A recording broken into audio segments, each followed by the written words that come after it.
শহর সকাল থেকে কাঞ্চনজঙ্ঘা স্টেডিয়ামে ভিড় জমাতে থাকেন ৮ থেকে ৮০ সকল বয়সের মানুষেরা।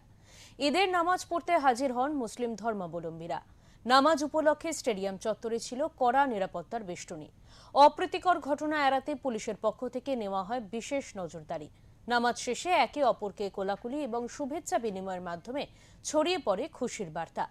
এদিন এই বিশেষ উৎসবে উপস্থিত হয়ে নামাজে শামিল হন গৌতম দেব। তিনি ধর্ম মত নির্বিশেষে সকলকে সম্প্রীতি বজায় রাখার আহ্বান জানান। अल्लामा इकबाल ने क्या ही एक प्यारा शेर कहा है।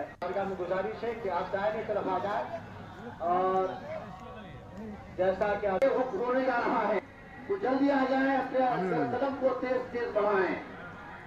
रास्ते में तुम्हारे चाहते लगे सबों को दुरुस्त करके आप अदा तशरीफ रखें और बेगैर कोई मुसाफा हुआ मुआना करके नहीं जाएगा। हर कोई मुसाफा करेंगे, मुआना करेंगे और किसी मुसाफा मुआना चाहिए नहीं होगा।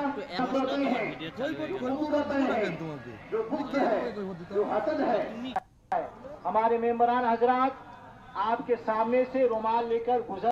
এই ঈদ পালিত হচ্ছে, আমরা প্রত্যেকবারই আসি এখানে, আজকেও এলাম, সবার সাথে মিলিত হলাম। সবাইকে অনেক অনেক ঈদ মোবারক।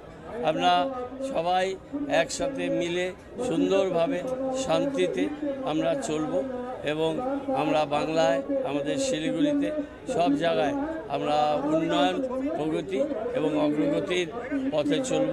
সবাইকে অনেক অনেক ঈদ মোবারক। সবাই ভালো থাকুন।